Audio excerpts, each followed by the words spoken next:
Hey, what's going on, guys? Today we've got Dave McIntyre coming back for round two. Dave, how are you, man? Good. Many of you guys would remember Dave from the History Channel's Alone. He was the winner of season 2, spent 66 days on Vancouver Island, right? That's right? Yep. Part of the podcast episode that Dave and I did entailed survival kits, and we wanted to do kind of a short, comprehensive video on comparing the two that we have based on our dialogue in that episode, You Dave. made yourself a kit. I built my own, yeah. Okay. I recognized that there was a need there, and I went ahead and made my own. So if you would do me the honor, I'd love to have you just kind of walk me through where there might be some soft spots in here. Okay. And then show us You yours. show me your kit, and I will show mine and give you some of the reasoning behind what's in here. You show me yours, I'll show you mine, Okay. type thing. Okay. Now there's the recognition here is this is a slice of big pie. You Oh, yeah. have a full comprehensive offering in which you would Yeah, teach I this teach in a- I teach a full one-day course on how to build a survival kit and the reasoning behind it and the logic and the necessity of why those items are what they are. Awesome. And what's just so that our listeners and viewers can tie into that? What is the name of that? And how do we find you? DaveMcIntyreWilderness.org is there's a contact sheet on there, and you can get in touch with me if you want me to come in and teach a full-day survival seminar on how to. Basically, it's the basics of wilderness survival and how to assemble a comprehensive survival kit that will cover your needs Okay. in a 72-hour wilderness emergency. Awesome. Without further ado, so I have paracord. Paracord, okay. Space blanket, excellent. Pocket chainsaw, good for building a shelter. Yep.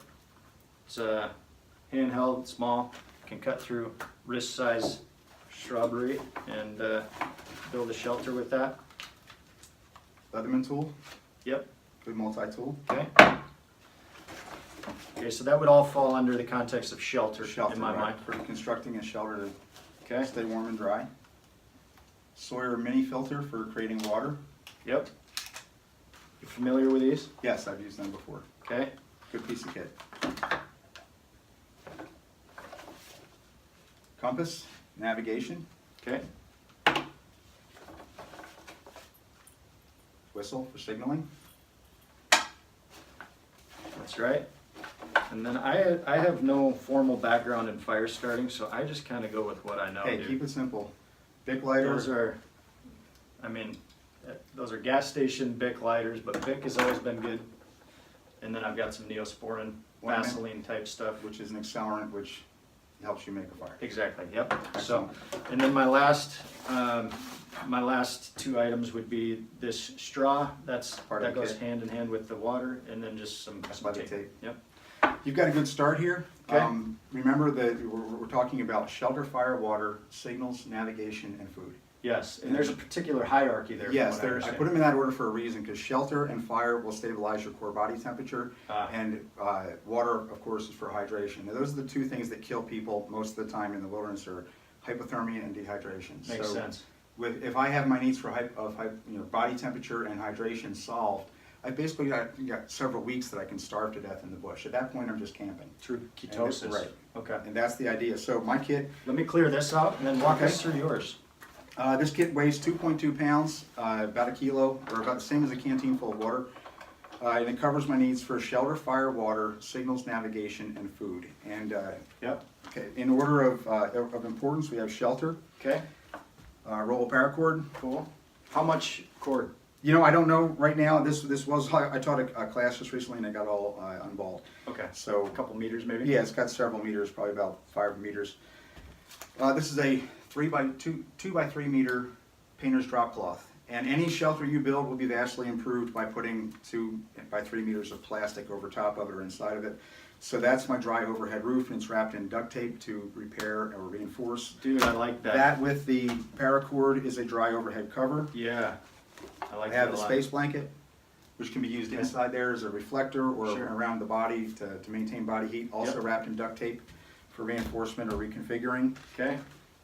Fire, I have a ferro rod in here and prepared tinder as well. I think I have a wet fire tinder in there, which is a commercial prepared tinder Good fire resource there, but when I want to fire right now. I Yep. don't have to mess around with nature. I want And to that's prepare tinder. ready to go. Shelter, fire, water.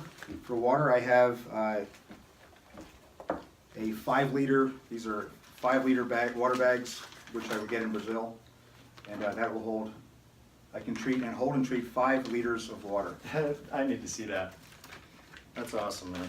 They sell those in gas stations in Brazil for transporting gasoline, which is crazy, but yeah. Look at So that. with that and the potable aqua, I have 5 Okay. liters of treated water. I got you. Shelter, fire, water, signals. Yep. I have a signal mirror, which Okay. is an excellent daytime signal. Sure. I also have, get this out of here, an ACR whistle Yep. and a LED light. LED, okay. Which also act as signals. So I've got signals covered for day and night. Yep. And then you've got your compass here already for for navigation. navigation. Okay. For food, I do not pack much food in here, and I don't have anything for food gather, like fishing kit or anything like that. Okay, so no passive No, tools I'm for. not worried about that. That's 3 weeks in. You're That's not gonna- long-term stuff. Yeah, that's long-term.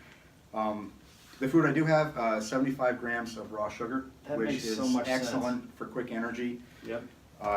That's my food item in there. Also, in terms of shelter, is 100% DEET, which gives me protection against insects. Okay. So that's also in the shelter. So shelter, fire, water, signals, navigation, and food, and that allows me to achieve warm, dry, watered, and fed, which is the goal of wilderness survival always, to end each day warm, dry, watered, and fed, and get a natural night's sleep. And with this kit, I know that I have a dry roof over my head, I have close protection from my body heat, I have protection from my skin, shelter, fire, right now, not fooling around with making things out of nature. I've got prepared tinder and a way to light it. Yep. Water, I have a 5 liter water, which is enough for 1 full day, plus the ability to treat it. Signals, I have various day and night signals here between the mirror, Yep. making fire, I the see that. flashlight, the whistle.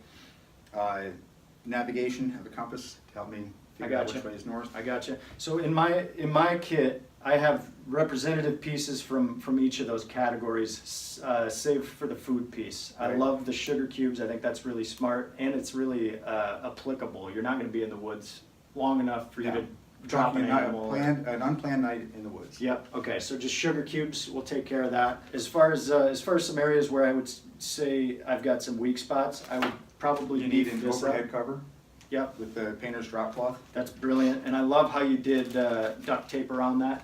That's Right. just smart. They're always flimsy, you need reinforcement. Okay. Where else would you say I could probably use some help in the signal? You don't have any flashlight anyway, some kind of a flashlight. Even something as simple as this. Yeah, that little LED light is quite the boost when you're in the dark Okay. completely. And Okay. I always carry other flashes. Everything here is a backup, basically the things I'm normally carrying anyway. All right. So I normally have a headlamp and other flashlights, and that's just an extra flashlight. Sure. In the signaling department, I would say I'm a little Definitely bit a mirror. soft. You Okay. need a signal mirror in there, Okay. an overhead cover.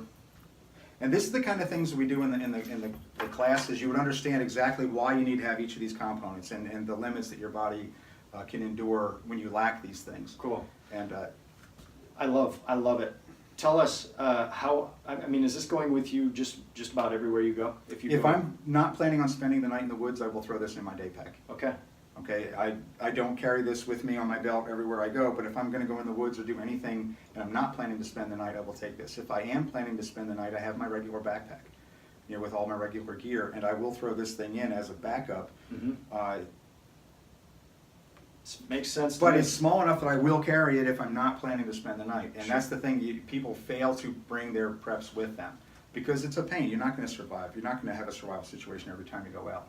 Love it. It's for that one-off time you do. Cool.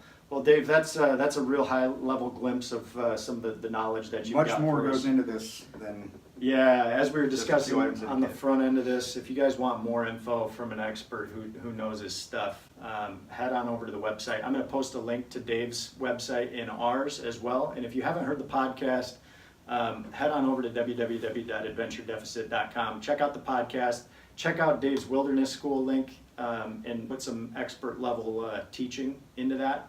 Dave's a valuable resource. So, Dave, we appreciate your time. Thanks so much Thanks. for sharing some of your stuff with us. And yeah, we'll catch you next time. okay.